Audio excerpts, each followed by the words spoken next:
par rapport au contenu de ce que je m'apprête à vous délivrer. Alors, nous sommes dans une période évidemment sur laquelle on ne va pas revenir sur l'importance de la transition entre Rosh Hashanah et Kippour et ces jours qui séparent les festivités de Rosh Hashanah de Kippour s'appellent Aseret Yemei Teshuvah. Mais si vous comptez, vous verrez qu'il n'y a pas 10 jours en tout, puisque entre Rosh Hashanah et Kippour, il n'y a que 7 jours. C'est parce qu'on parle de Rosh Hashanah et de Kippour comme faisant partie de Aseret Yemei Teshuvah. Alors, une question bien connue, mais à laquelle je vais essayer d'apporter Ezat Hashem, donc un nouvel éclairage et surtout une réponse un peu plus originale, et ce qui nous amènera, Ezat Hashem aussi, à la définition de ce qu'est la Teshuvah. Alors, qu'est-ce que tout le monde entend par Teshuvah? C'est le retour à la pratique. Retour à la pratique. C'est-à-dire quelqu'un qui ne faisait pas Shabbat, il commence à faire Shabbat, on dira de lui, il a fait Teshuvah. Par rapport à cette définition, il y a malgré tout un problème. Lequel?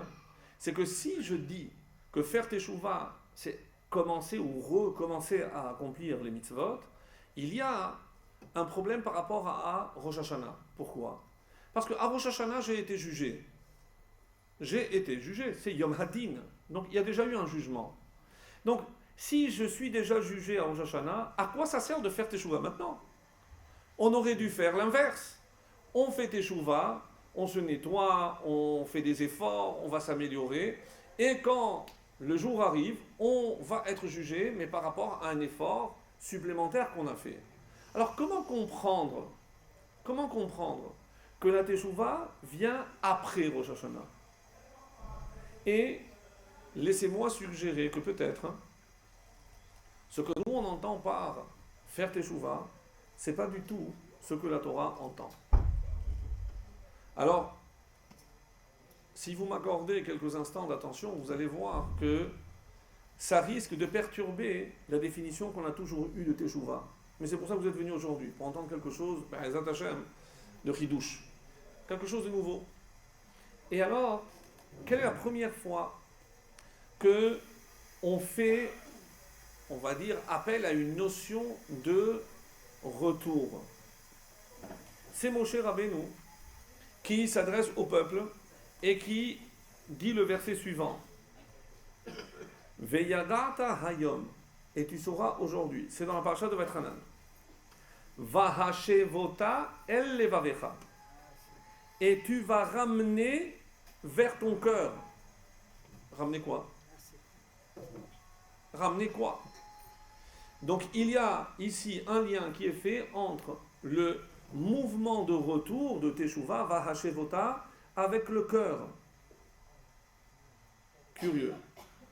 Et tout ça pour connaître Veyadata Hayom, pour savoir quoi? Ki Hashem Hu Ha-Elohim. Que Hashem Hu, c'est lui, Ha-Elohim. Bashamayim mima'al ve'al ha'aretz mitachat, dans le ciel qui est dans les hauteurs, vers la ha'aretz mitachat, sur la terre qui elle est en bas, en od. Il n'y a rien d'autre. Ça vous dit certainement cette appellation, cette phrase Hashem Hu Ha-Elohim. Qu'est-ce que ça vous rappelle? N'ayez pas honte, hein? C'est pas une conférence. Vous avez dit que c'est une conférence. Non, moi c'est pas une conférence. Moi c'est un shiur. Bon, vous répondez. Je pose une question, c'est pas rhétorique. Vous me répondez. Où est-ce que vous avez entendu? Déjà, on a commencé précisément à partir de Rosh Hashanah à dire cette phrase. Hashem ou Elohim. Fila, matin. Mais plus que cela, mes amis, où est-ce qu'on va retrouver cette phrase de manière insistante? Bravo. C'est la fin de Kippour. Lorsque je dis que c'est la fin de Kippour, c'est-à-dire que c'est la fin de Nerila, là où vont culminer tous les efforts que nous avons démarrés depuis Rosh Hashanah. Ça veut dire que depuis Rosh Hashanah, on a initié quelque chose qui s'appelle Aseret Yemei Teshuvah, et on va terminer les Aseret Yemei Teshuvah par cette phrase Hashem ou Elohim qu'on va répéter 7 fois. Pourquoi j'ai dit je ne traduis pas? Parce que comment vous traduisez? Je vous en supplie. Comment vous traduisez Hashem ou Elohim? Dieu, c'est Dieu. Non, mais alors on va faire mieux en français. Dieu est l'Éternel. Ou alors, si vous préférez l'autre formule, l'Éternel, c'est Dieu. Voilà, c'est plus joli. Qu'est-ce que ça veut dire? Qu'est-ce que ça veut dire? Il y a deux dieux. Shalom, il y a deux. Non. En-od, le verset dit, En-od, il n'y a rien d'autre. Alors, c'est quoi ce Hachem et ce quoi Elohim? Vous comprenez la question? Il faudra comprendre parfaitement le sens de cette question. Parce que la réponse renferme finalement le contenu essentiel de ce que l'on entend par Teshuvah. Aseret Yemei Teshuvah. Par quoi ça se termine? Par la répétition de 7 fois Hachem ou Elohim. Qu'est-ce que ça veut dire? Qu'est-ce que ça veut dire? Alors, moi je ne sais pas ce que c'est Hachem, je ne sais pas ce que c'est Elohim. Mais je constate une chose. Je prends le livre, vous connaissez la Bible? Je prends le début et je cherche. Bereshit bara Elohim. Ah, il y a le nom Elohim qui apparaît. Je cherche, je ne trouve pas le deuxième nom. Yudke Vavke n'apparaît pas. Je comprends pas. Qu'est-ce que ça veut dire? Il faudra attendre un bon moment. Et c'est bien plus loin que je vais enfin trouver exactement au chapitre 2. C'est un peu technique, mais il faut que vous compreniez que c'est extrêmement profond. Donc je suis obligé de passer par certaines précisions et ensuite on va rentrer dans le vif du sujet. La Aliyah c'est Sheni dans Bereshit et c'est le deuxième chapitre, verset Dalet, 4e verset. Elle toldot hashamayim vehaaret. Voici les engendrements, l'histoire, les descendants du ciel et de la terre. Toledot, voilà ce qui va être engendré, hashamayim vehaaret, behibaream, lorsqu'ils ont été créés, beyom asot, le jour où a fait Hashem Elohim. Apparaît pour la première fois, quand je dis Hachem, c'est Avaye, Yudke Vavke, le nom ineffable de Dieu composé de 4 lettres, Yudke Vavke, qu'on ne prononce pas. Beyom Asot Avaye Elohim, Eretz Veshamayim. 2 anomalies dans ce verset. La première, 2 anomalies. La première, c'est que c'est la première fois qu'on entend parler d'une autre appellation, Hachem, donc Avaye Elohim. Pourquoi il y a 2? Et puis, même si vous avez l'habitude, mais nous on traduit Elohim par Dieu. Est-ce que vous avez remarqué quelque chose? C'est au pluriel. Alors on nous dit qu'il est interdit d'imaginer qu'il y a autre chose, qu'il y a quelqu'un d'autre, En-od. Et pourtant la Torah elle-même, lorsqu'elle appelle Dieu, dit Elohim au pluriel. Ben alors, le piège est trop gros. Alors, trouve autre chose. Elohim. Comment on appelle l'idolâtrie, mes amis? Ou bien Elohim Acherim. Et on utilise le même mot. Elohim Acherim. C'est Elohim, c'est le sens que nous on connaît. Acherim, mais il y a d'autres. Incompréhensible. Dis autre chose, mais n'utilise pas le mot qu'on utilise pour Dieu, notre Dieu. Hachem Elokeinu. Hachem Echad. Première anomalie. Deuxième anomalie, écoutez bien le verset. Elle toledot hashamayim vehaaretz. Beyom asot Hashem Elokim eretz veshamayim. On a un verset. On a pas un verset, pas un pasouk. On a un verset. Non. On a un verset. On commence le pasouk en citant le ciel et ensuite la terre. On termine dans le même pasouk et on fait passer la terre avant le ciel.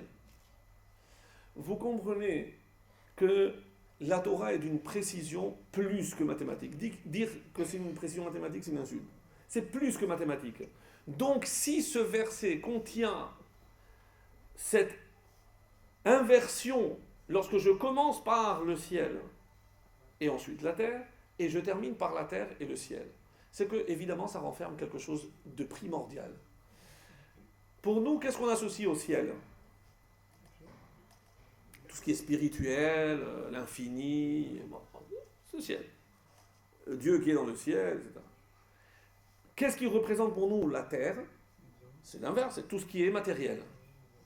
Où vous placez l'homme? Tu voles, toi, moi je vole pas. Entre ciel et terre. C'est vrai. Et c'est une façon de dire que l'homme est le trait d'union entre le ciel et la terre. Vous savez où je retrouve cette notion de ciel et terre, de spirituel et de matériel? C'est lors de la création. On dit qu'Hachem il a pris la terre pour créer l'homme et ensuite il a insufflé Ruach Chaim. Oui, Vahil et Nefesh Chaim. Et c'est ça qu'il a transformé en un être vivant. Mais, c'est-à-dire qu'en l'homme, il y a deux parties. Bon, je vais faire très simple. C'est ce qu'on appelle communément en français le corps et l'âme. Le corps à partir de la terre, l'âme qui vient du ciel. Comment, expliquez-moi, je peux rentrer quelque chose qui est infini dans quelque chose de fini? Vous avez fait des mathématiques? Comment je peux faire rentrer quelque chose d'infini dans quelque chose de fini? Impossible. Et pourtant on est là. Pourtant on est là. L'homme est là. Tu comprends pourquoi, tant qu'il n'y avait pas d'homme, c'est-à-dire c'est Elohim, c'est des règles qui fixent justement et nous font remarquer nos maîtres que Elohim c'est la même valeur numérique que Hateva, la nature. Pourquoi? Parce que ce sont toutes ces règles qui régissent la nature qui ont été imposées par Akadosh Baruch Hu. Une première réponse déjà à ce pluriel. Parce que c'est toutes les manifestations sur terre de tout ce que je vois dans la nature émanent d'une volonté, c'est-à-dire d'Akadosh Baruch Hu. Si je devais symboliser ça par des forces, il y a une force chez l'homme qui va le pousser vers la terre, d'où il vient. Le corps, la matière, la pesanteur, donc il va vers le bas. Et en lui se trouve également l'âme, qui, elle, le pousse vers le haut. Donc si je devais représenter donc une force qui va vers le haut, j'aurais symbolisé un triangle vers le haut. Une force qui le pousse vers le bas, un triangle vers le bas. Si je mélange les deux et je les mets dans ce qui est appelé communément la figure géographique par excellence, le cercle, qu'est-ce que j'obtiens? Vous avez deviné? Magen David. Qu'est-ce que c'est le Magen David? C'est l'équilibre entre les forces d'en haut et les forces d'en bas. C'est l'équilibre entre la matière et l'esprit, entre le corps et l'âme. Yudke Vavke et Elohim. Maintenant, pourquoi lorsque apparaît Havayé, je parle d'abord de la terre? Parce que maintenant, je vais commencer à m'occuper de ce qui se trouve sur terre.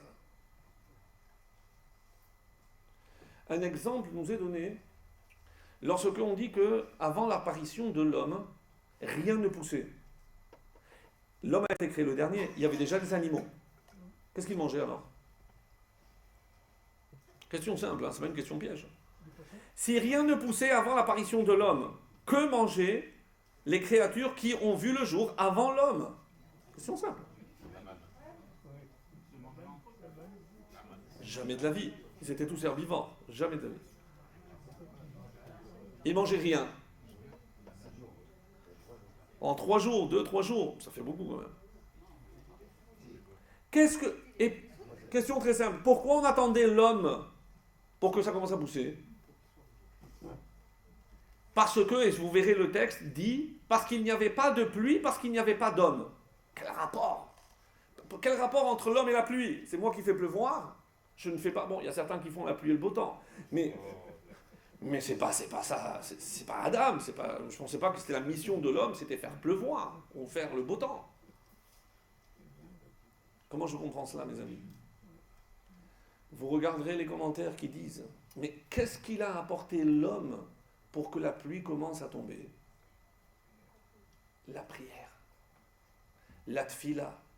Lorsque Adam a compris que tout ce qui se passe ici-bas venait d'en haut, à ce moment-là, il a commencé à pleuvoir. C'était comme ça avant. Aujourd'hui, le seul endroit sur Terre qui répond à ces critères où la pluie dépend du niveau moral de ses habitants, comment s'appelle cet endroit? Bravo. Ah, vous connaissez. La terre d'Israël. Non, pourquoi je vous dis vous connaissez? Parce que vous n'êtes pas obligé. Nous, on le dit tous les matins, tous les soirs. Vayim shamo atishmeru. Si vous écoutez, alors il y aura la pluie, la terre. Non. Pourquoi il y a une corrélation entre ce qui se passe du haut vers le bas qui dépend de ce qui se passe du bas vers le haut? Les Chachamim vont aller encore plus loin. Et pour l'instant, je n'ai pas encore répondu, puisque le but c'est d'expliquer ce que c'est la Teshuvah. Là, je suis en train de parler de Havaïe, d'Elohim, de l'homme, tout à l'heure. Mais je n'ai pas encore expliqué, mais quel rapport avec la Teshuvah? Ah, si on est gentil, Hachem il envoie la pluie. Et si on n'est pas gentil, eh ben c'est la sécheresse. C'est la relation que nous avons avec le Créateur, sincèrement. Arrêtons d'imaginer que le bon Dieu est là-haut et il nous surveille avec un bâton. Ah, des disent, tac, fais tchouva. C'est pas possible. Sincèrement, c'est pas possible d'imaginer que c'est la relation qui unit l'homme qu'on appelle Adam. Adamé, je dois ressembler à Kadosh Baruch Hu. Comment je peux ressembler à Kadosh Baruch Hu? Moi, j'ai toujours cru, et c'est pour ça qu'il y a deux explications. Pourquoi on s'appelle Adam? Parce qu'on vient de Adama. C'est-à-dire qu'on a en nous une dimension qui nous maintient attachés à la terre, donc à la matière. Mais, et c'est ça le paradoxe, mais l'autre explication dit pourquoi on s'appelle Adam, parce que c'est Adamela Elion, parce que je dois ressembler à celui qui est en haut. Mais comment je vais ressembler à Dieu? Oui, je peux ressembler à Dieu. Je ne sais pas comment, mais si les Chachamim le disent, c'est qu'il y a une possibilité d'y parvenir. Alors, Moshe nous a dit Va'ashevota el levavecha ki Hashem hu Elokim. Donc, Veyadata hayom, tu dois connaître, tu dois savoir. Savoir, c'est déjà, il y a un écho dans Veyadata, que la première fois qu'on a affaire à la connaissance. C'est facile. Bien sûr. Haetzadat, l'art de la connaissance. Mes amis, pourquoi c'est interdit? Pourquoi je ne dois pas prendre, goûter, je fais très vite, mais pourquoi ça nous a interdit? Quel est l'arbre que oui, nous, on pouvait manger? L'autre arbre qui va nous être interdit à partir de maintenant? Aetz ha-Chaim. Il y a deux arbres particuliers, les deux qui détiennent un nom. Les autres, on ne sait pas comment ils s'appellent. Il y a Aetz ha-Darat, Tov Vara. Et il y a Aetz ha-Chaim, l'arbre de vie. Alors, l'arbre de vie, je pouvais goûter. L'arbre de la connaissance, non. Vous savez pourquoi? Je vais faire très rapide et très simple. C'est un condensé. Mais ce cours entièrement est un condensé. Mais comme on a peu de temps, donc on va essayer de dire le maximum de choses en un minimum de temps. Vous savez quelle est la particularité de Rashi? Français. Il est français. Si vous avez remarqué, lorsque le Rashi est trop long, là il faut se poser des questions. Pourquoi? Parce qu'on dit qu'il a relu au moins 3 fois tout son commentaire pour le réduire. Chaque fois qu'il lisait et relisait, il réduisait. Donc vous imaginez ce qui reste. Pas grand-chose. Mais c'est la particularité du commentaire de Rashi. Et c'est ce qui nous fait dire qu'il n'y a rien de plus compliqué que d'être simple. Le plus difficile, c'est d'être simple. Je vous donne un exemple.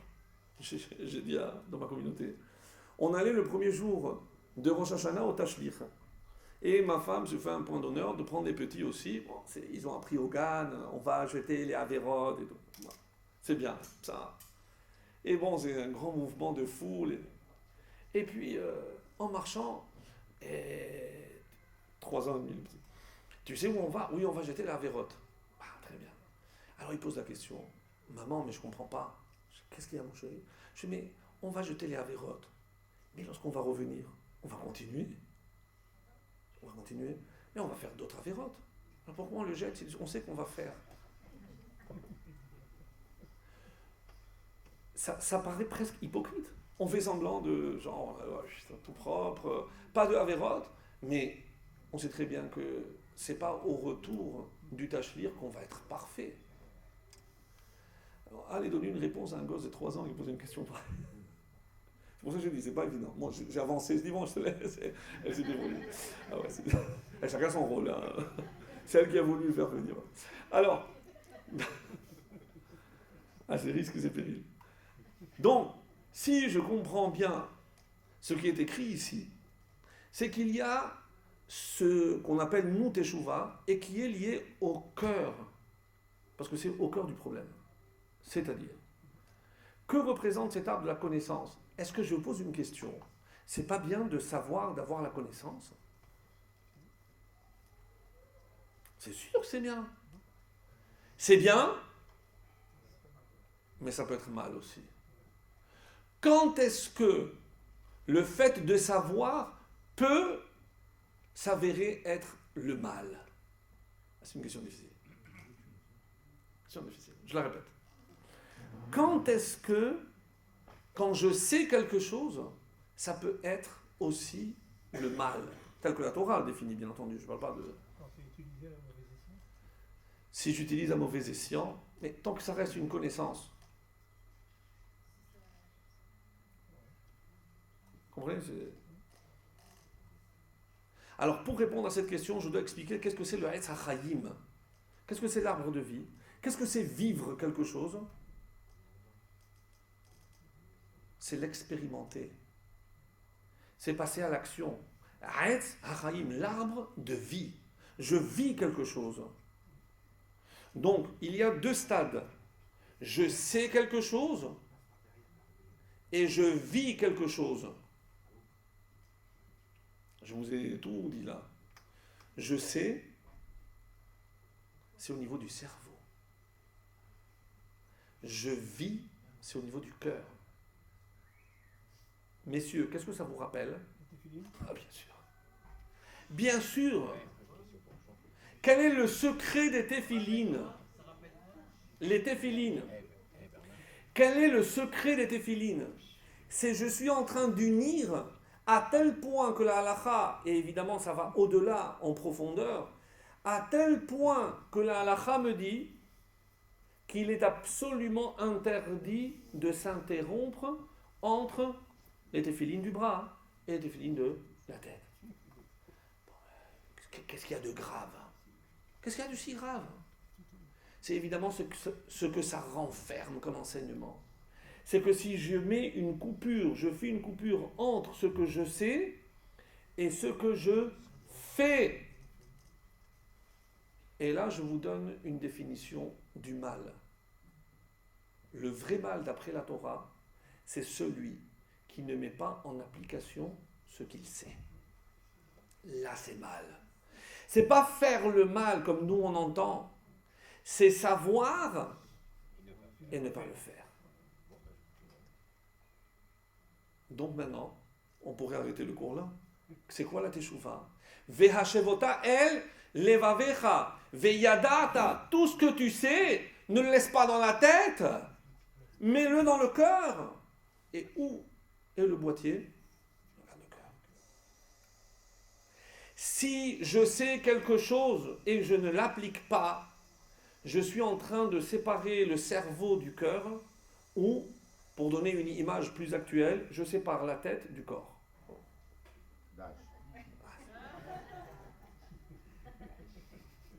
Je sépare la tête du corps. Tiens, il y a un personnage que vous connaissez qui a fini ses jours de cette façon-là. Bien avant. Bravo. Esav, comment il est mort? On lui a coupé la tête. Et c'est Hushim ben Dan, le fils de Dan. Lorsqu'il discutait, mais qu'est-ce qu'on attend? Parce qu'il est allé chercher pour démontrer que c'était c'était Yaakov qui devait être enterré dans le Ma'at Marpella, etc. Bon, c'est un midrash bien connu. Et il dit, mais qu'est-ce qu'on fait? Mon grand-père est là et vous êtes en train d'attendre. Ça va pas, non? Il a pris une épée, il a coupé la tête. La tête a roulé et est tombée entre les bras. Il y en a qui disent que entre les mains de Yitzhak, il y en a qui disent que c'est les bras de Yaakov. En tout cas, la tête de Esav est dans le Ma'at Marpella. Pourquoi la tête a été séparée du corps? parce que lui, il incarne justement cette dimension-là.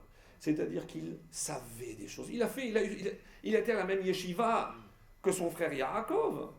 Ouais, mais lui, il a mal tourné. Il n'a pas mis en application ce qu'il savait. Je sens la question pointée à l'horizon. Ah, il vaut mieux ne pas savoir alors. Sincèrement, moi, j'aurais dit oui.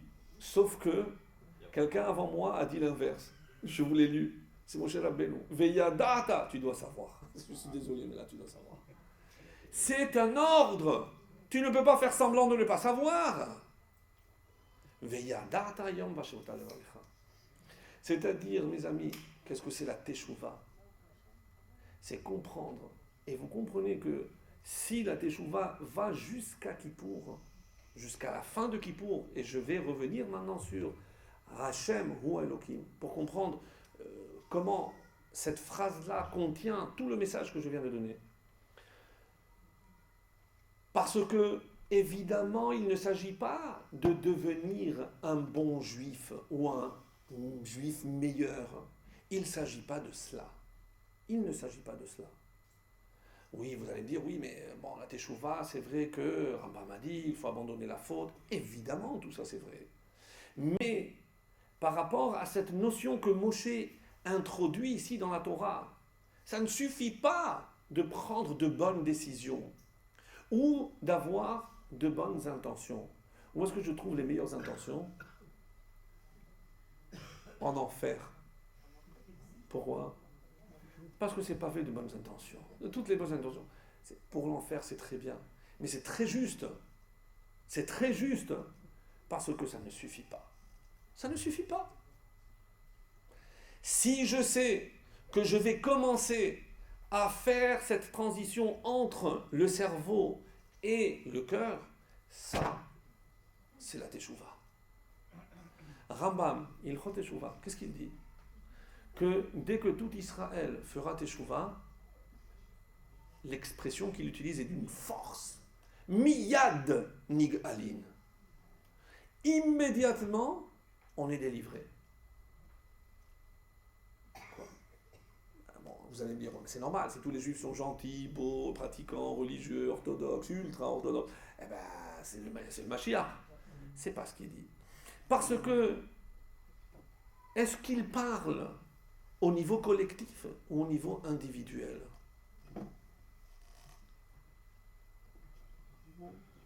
Les deux. Les deux. Je ne peux pas imaginer que ça soit dans dimension uniquement individuelle et pas collective. Je m'explique. Si moi, à mon niveau individuel, j'ai compris ce que je dois réaliser, ça veut dire que ma teshuva, miyad nigalin, je serai délivré tout de suite. Mais comment moi je vais recevoir le Mashiach et pas les autres? Mais c'est pas, il n'a pas dit miyad ba Mashiach, miyad nigalin, se libérer. Mais se libérer de quoi? De quoi un juif cherche à sortir tous les ans d'Égypte? Et on est en France. Quoique bon, maintenant avec l'Égypte.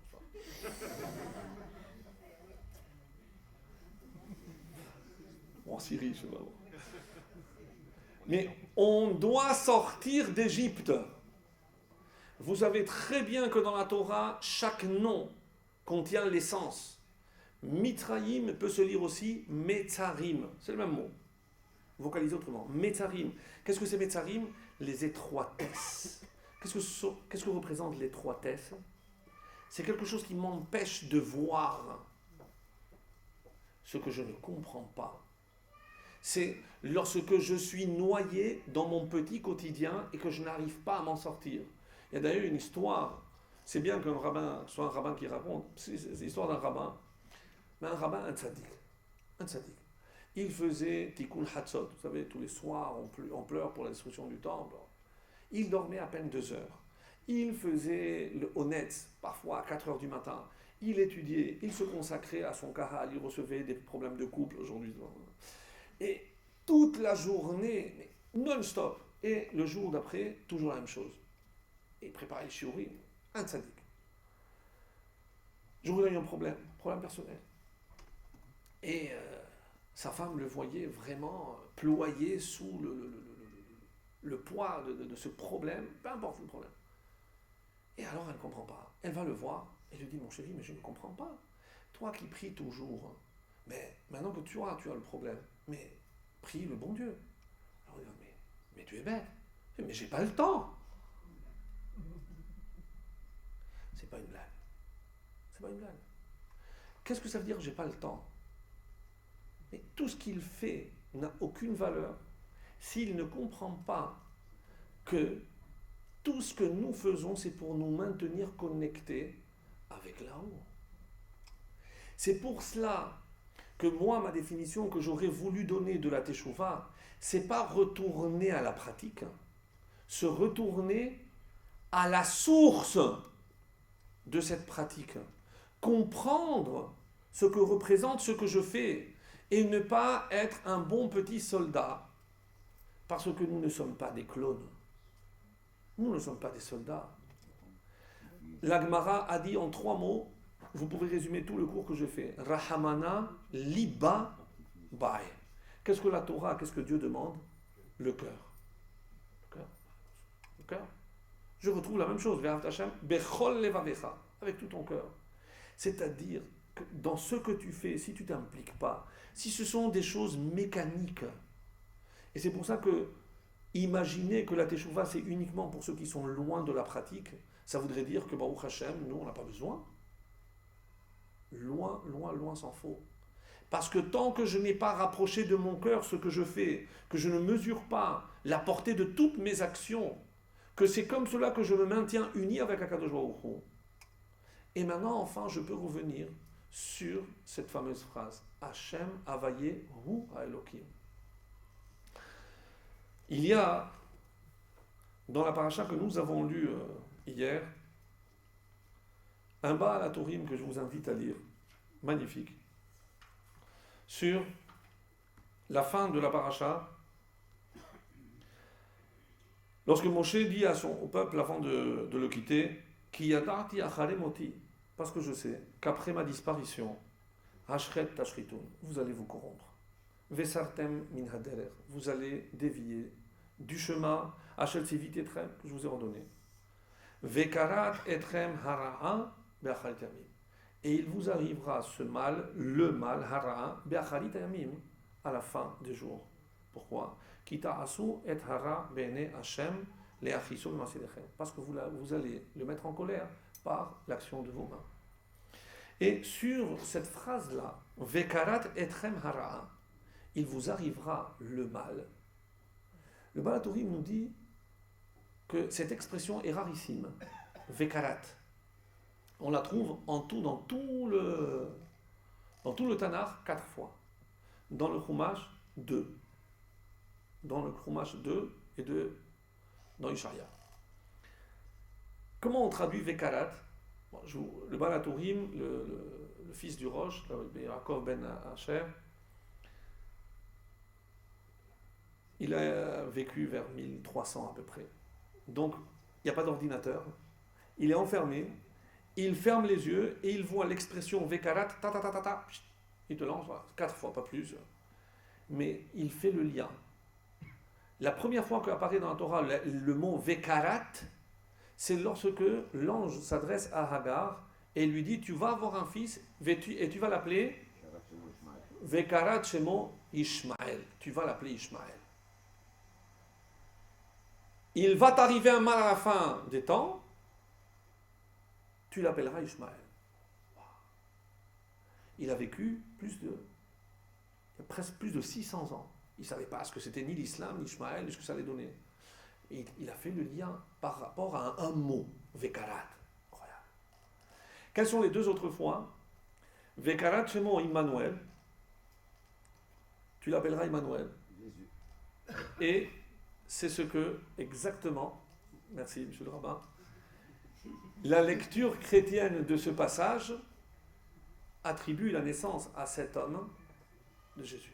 Pour eux, ils ont pris ce passage de Isaïe pour vanter, faire le lien. Voilà, ce texte parle, pour eux, c'est pour leur Messie. C'est curieux quand même. Qu'est-ce qui est curieux? C'est que 2 fois apparaît ce mot. Une fois, c'est pour me parler d'Ismaël, traduisez l'islam. L'autre fois, c'est pour me parler d'Emmanuel, repris par christianisme. C'est curieux, ça. C'est curieux. C'est-à-dire, d'un côté, j'ai l'Orient, et de l'autre côté, j'ai l'Occident. Pour simplifier, pas donner de religion, mais l'Orient et l'Occident. La dernière occurrence de ce mot dans le Tanakh, Vekarat Yeshua Homotahir. Je ne sais pas pour vous impressionner, c'est parce que j'ai fait hier, si vous pouvez lire dans. Et alors, tu appelleras Yeshua la délivrance. Homotahir dans tes murs. Dans tes murailles. Donc il arrivera un mal, tu l'appelleras Ishmaël, tu l'appelleras Emmanuel, et tu l'appelleras délivrance. Et contrairement à ses habitudes, le Baal HaTurim va rajouter une phrase. C'est lorsque ce mal arrivera, qu'est-ce que tu vas faire? Tu vas prier. Et alors, Yishma Kel, Dieu va t'entendre. Quand il va t'entendre, Aïmanu Kel, tu pourras dire, maintenant qu'Hachem m'a entendu, Hachem est avec nous. Et il rajoute cette phrase extraordinaire, et lorsque le peuple fera Teshuvah, Vekarat Yeshua. Alors il y aura la Yeshua. Mais avant la Yeshua, il parle de Teshuvah. Quel rapport? Pourquoi prier à Dieu, c'est faire Teshuvah? Non. Qu'est-ce que c'est faire Teshuvah? C'est pas simplement prier Dieu, parce que lorsque je prie Dieu, qui je prie?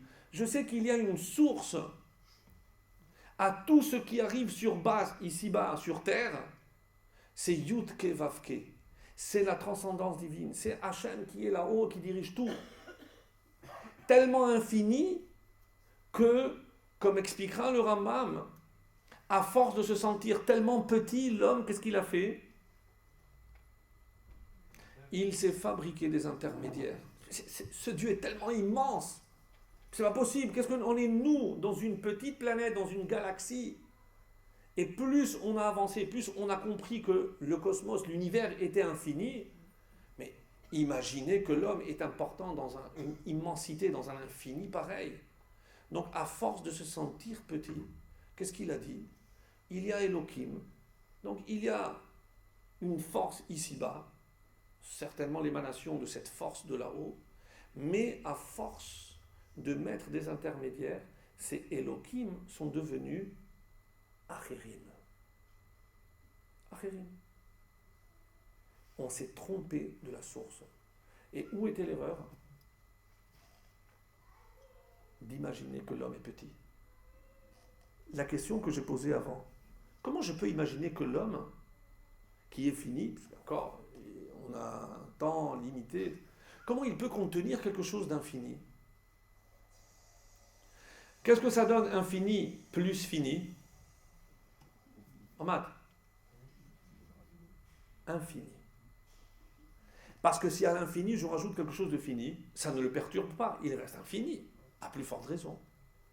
Mes amis, est-ce que ça veut dire que la véritable notion de Teshuvah, c'est pas prendre conscience de la grandeur de Dieu? Alors c'est quoi? De la grandeur de l'homme. La vraie Teshuvah, c'est imaginer le bien extraordinaire qu'Hachem a fait à l'homme, de lui donner une parcelle d'infini qui fait de lui un être infini. Plus je vois et je constate l'infini du cosmos, plus je me dis quoi? Je suis moi, homme, plus grand que tout ça? Réponse? Oui. L'homme a une force incroyable. L'homme est infini. La vraie Teshuvah, c'est de ne jamais oublier la grandeur que Dieu a conférée à l'homme.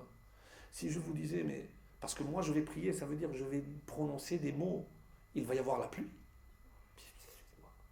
Allez raconter ça à un scientifique. Je me dis, mais il est fou celui-là.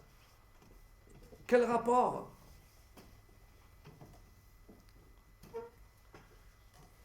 Les Ashkénazes sont à l'heure. Quelle est la différence entre un Ashkénaze et un séfarade? L'Ashkénaze a une montre et le Sfarad, il a le temps.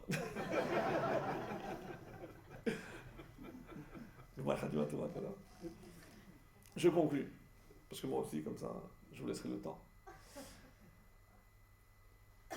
La véritable notion de Teshuvah, c'est comprendre que l'homme, dans son essence, est infini. Et que Hachem a doté l'homme d'une force incroyable. Et ça depuis son apparition. La preuve, regarde, rien ne pousse, rien ne bouge. Qu'est-ce qu'on attend? Que toi tu commences à parler. Davar, parce que j'ai dit avant, mais comment je peux imaginer que l'homme est à l'image de Dieu? Oui. Baruch She'amar, Ve'asa. Baruch Omer, Ve'ose. C'est-à-dire que la force de l'homme est aussi dans sa parole. Je peux, et c'est pour ça qu'en hébreu, le terme davar désigne aussi bien une parole qu'une chose. Parce que pour nous, une parole est aussi une chose. Et donc maintenant, si je conclus, je dis que la fin de tout ce processus de Teshuvah, de Aseret Yemei Teshuvah, c'est la fin de Kippour, la fin de Neila, lorsque je vais proclamer Hashem Hu Elokim. C'est-à-dire que cette notion, cette idée que je me suis fait, moi, de ce Dieu tellement grand, Yudke Vavke Avaye, Hu, c'est le même que Elokim. C'est le même qui régit ici, que je vois ici. À mon petit niveau, qu'est-ce que ça veut dire? C'est que je ne dois pas sentir la présence de Dieu que dans la choule, que dans la sina, ou que lorsque j'étudie ou je prie. Ça, c'est la pensée. Ça, c'est Avaye. Où est-ce que... Hu ha Elokim. C'est lorsque tu vas passer au mode action, c'est là où tu dois introduire. Autrement dit, lorsque je suis dans le commerce, lorsque je suis avec ma femme, lorsque je suis avec mes enfants, lorsque je suis avec mes proches, je dois toujours avoir présent à mon esprit que Hachem ou Elohim, si je voulais vraiment simplifier, est-ce que je suis comme Ishmaël, ça veut dire je me soumets, je prie et j'attends que ça se passe? Ou alors je vais dire non, je vais moi, Immanuel, Dieu est avec moi, je vais foncer. En hébreu, comment ça s'appelle? Celui qui prie, c'est le Ma'amin, celui qui a la Emouna. Et celui qui agit, c'est celui qui se dit, bon, c'est bien, mais ça ne suffit pas de rester assis à la yeshiva, si on nous attaque, il faut se défendre. Très schématiquement, le Bahou Yeshiva et le soldat. Qui a raison? Hachem ou Elohim. Hachem ou Elohim.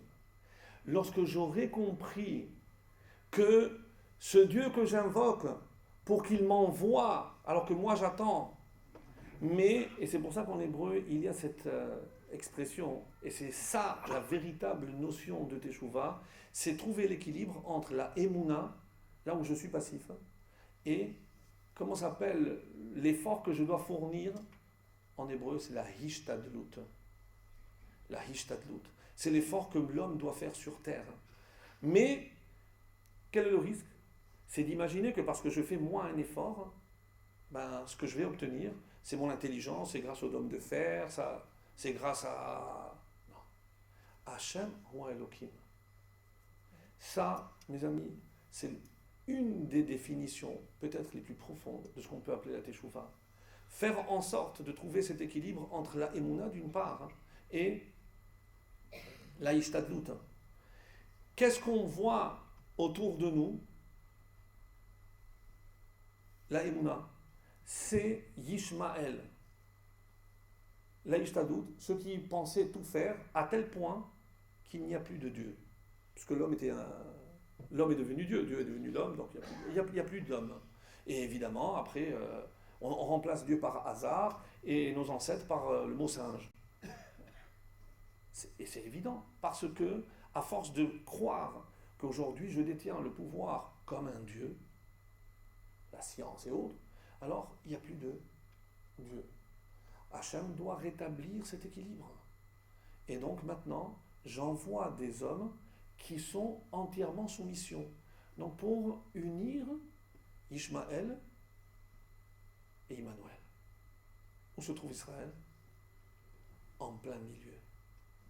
nous sommes les acteurs de cet équilibre. Lorsque, à titre individuel, nous on aura compris que Hachem Hu HaElokim, alors on verra les résultats. Et c'est ce que Hachem attend de l'humanité, qu'on comprenne qu'il n'y a pas de divinité, que Hachem Hu HaElokim, c'est-à-dire la façon, tous les événements qui se déroulent ici-bas, ne peuvent émaner que d'en haut. Et là, je pourrais dire, En Od, il n'y a rien d'autre. Shana Tova. Gemar Khatima Tova.